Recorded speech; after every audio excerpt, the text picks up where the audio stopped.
Okay, RPS 100 arrives to you in a box, and you're going to take it out, you're going to mount it on the table. We have sketches of the dimensions on the table. You can mount the frequency generator or the speed control anywhere you want to. I just chose to do it this way. We mounted the motor, and we used button head screws. You can use any kind of screw, a hex head, cap screw. Button heads kind of stay out of the way, and that's why I like to use button head screws. Now, the first thing we're going to do is we're going to put the drive pulley on. On this machine, I'm using a 5-inch drive pulley. And you line the key, the shaft up here with the key. Slide it on. Okay, this is a common problem. And let me just solve it here, because a lot of you are going to run into this. This thing won't go on, and I know right off the bat what it is.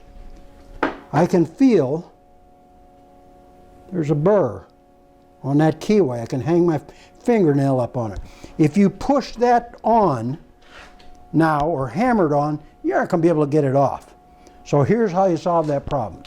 I got a little piece of emery paper over here. I'm going to turn the motor on.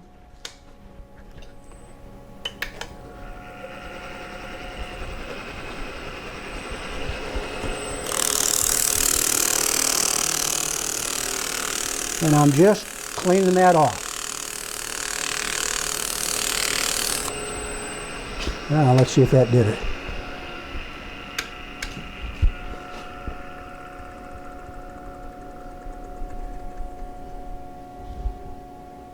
All right, let's see if that didn't make it better.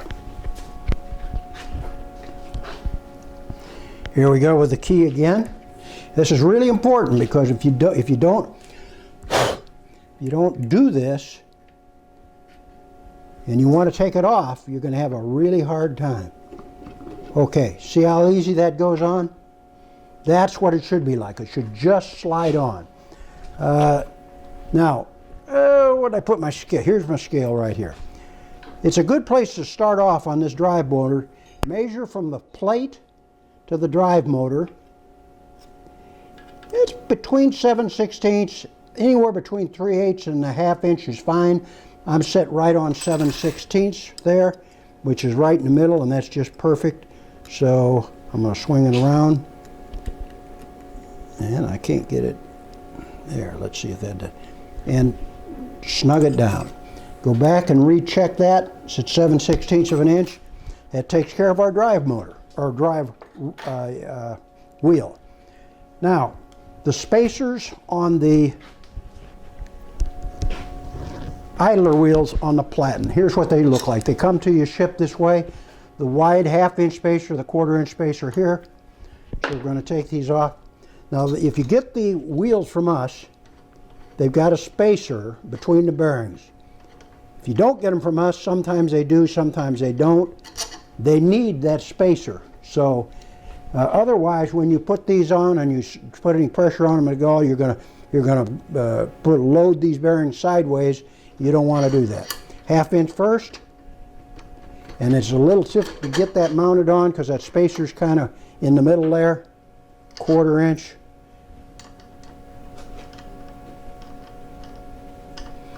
Yeah, then we'll just bring that down. Same way. And we may want to cut this, come back to when I'm tightening. I don't know. We'll tighten them up first, and then we'll take the time. It doesn't take too long. So we bring them over till you just feel, I got a little wobble there. I'm going to tighten this. This is a locking nut. Got a nylock insert in it.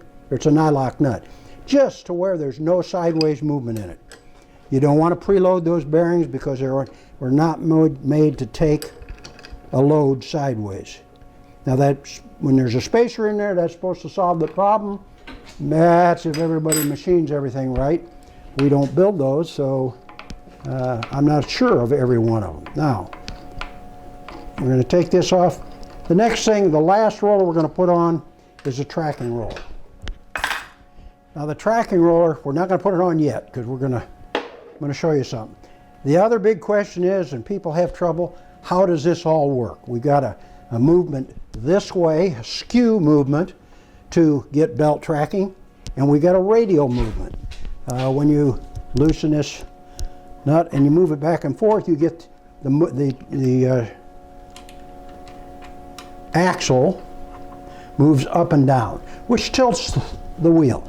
That's fine if you're doing very light work, you're not putting a heavy load on it. If that wheel's tilted up and down, this works just great for those minor adjustments or when you don't have a load on it. But we're going to set it up to run heavy so it won't move sideways. We're going to set it up right. How's that?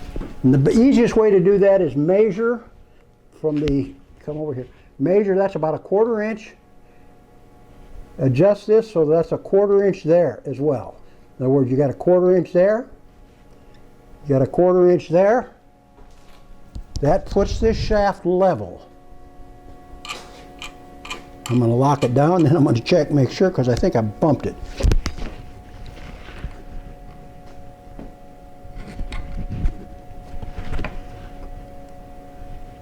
Nope, that's good. All right, now that shaft and this is locked down. That means that shaft is level. This spacer goes to the inside and the counter bore goes to the inside. So that goes on. There is no spacer on the outside. We get that question a lot. No spacer on the outside. Where's my little wrench? There's the wrench.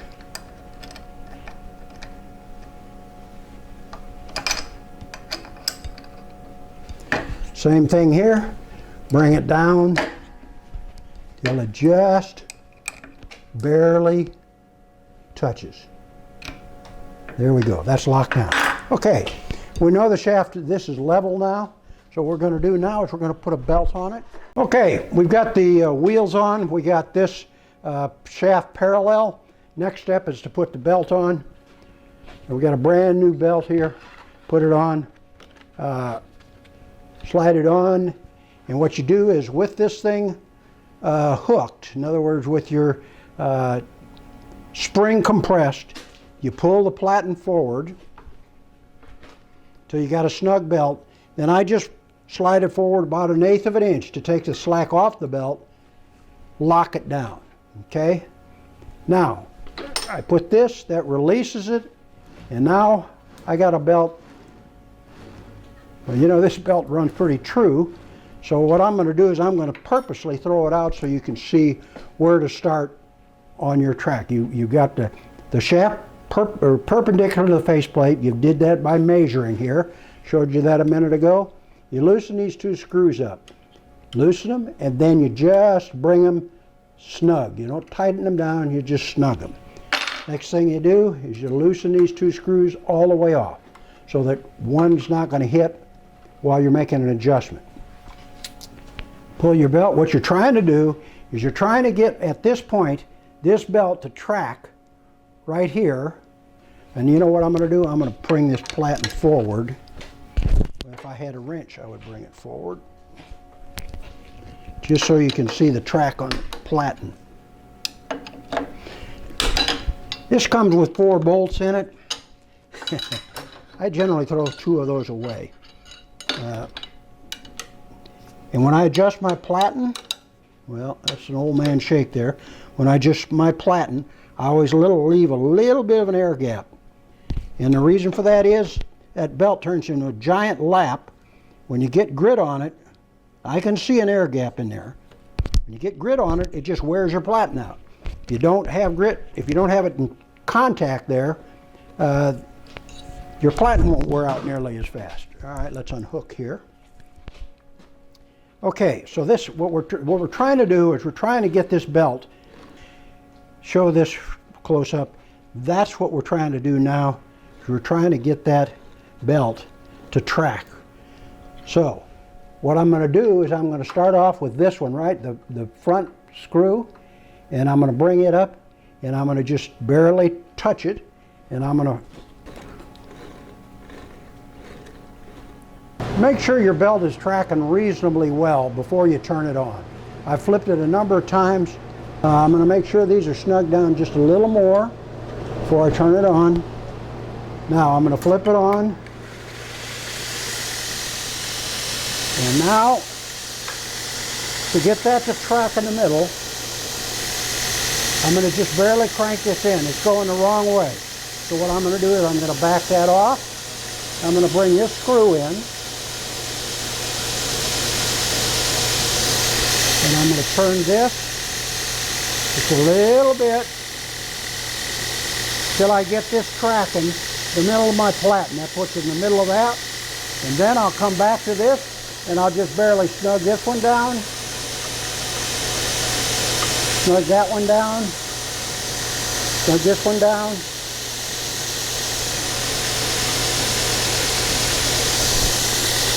All right. Now, I'll tighten that up.